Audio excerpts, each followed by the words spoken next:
में एकत्रित हुए एक साथ उदित होते हैं, प्रकाशित होते हैं, तब जीव को में सत्संग की स्वभाव प्राप्त होता है, सत्संग का स्वभाव। और तब आकर के वो कथा कीर्तन में बैठता है, मंदिर में आता है, जहाँ सत्संग हो, भगवान का कथा हो, आरती हो, कीर्तन हो, प्रसाद हो, भगवान को भोग लगे, भगवान को प्रणाम किया जाए, भगवान का दर्शन किया जाए, तो सत्संग में आता है। भगवान करे सत्संग मन चलो होते लाभ होता है। किस चीज का? किस चीज का लाभ होता है? पैसा का? जय हो, भक्ति का। बहुत अच्छा बात है। सत्संग लाभ होता है, मतलब मेरे विषय में सुनने समझने का अवसर प्राप्त होता है। भगवान कृष्ण कहते हैं सत्संग मन चलते, मेरा सत्संग उस जीव को सौभाग्य होता है, प्राप्त होता है। उसके बाद क्या होता है? अज्ञान हेतु कृत्मो मदांधकार, जो जीवन में हमारे अंधकार छाया हुआ था, उस अज्ञान रूपी अंधकार का नाश होता है।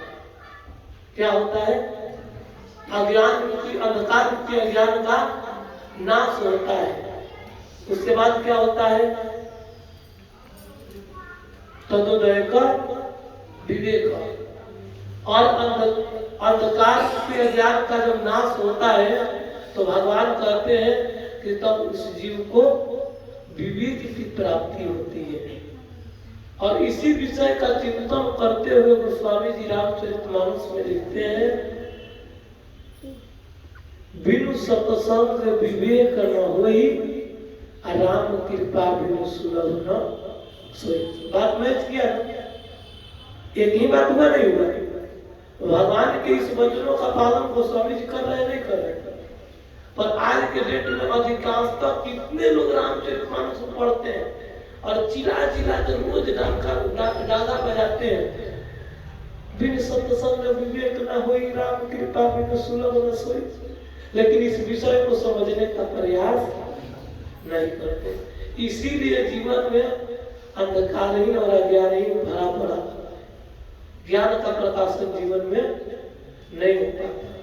जब समझेंगे, उसको अपने जीवन में उतारेंगे, तभी जाकर के भगवत ज्ञान का आपके जीवन में प्रकाशन होगा, तो आपके अंदर चेंजेस आएगा, बदलाव आएगा। तो इस प्रकार जो है हमको भगवत कृपा से ही यह अत्यंत दुर्लभ विषय आसान हो पाता है। नहीं तो हमारे अंदर, हम सब में किसी के अंदर वो सामर्थ्य, वो शक्ति नहीं कि हम सत्संग का सौभाग्य अपने मन से कर ले, अथवा अपने कर्म के बल पर, अथवा अपने शक्ति सामर्थ्य के बल पर कर, नहीं हो सकता। जब ठाकुर जी की कृपा होती है, करुणा होती है, तब ये अवसर हमको प्राप्त होता है। और इसमें मूल बात है कि भगवान के पावन नामों का जप करना, कीर्तन करना, इसमें मूल बात, दो मूल बातें हैं। एक बराबर जप करना, कीर्तन करना, करते रहना, और कथा सुनते रहना। कथा कीर्तन, कथा कीर्तन, कथा कीर्तन, दो मूल बात। ये दो को आप अगर नियमित पकड़ में, तो आपका कल्याण कोई रुक नहीं सकता। क्या चीज?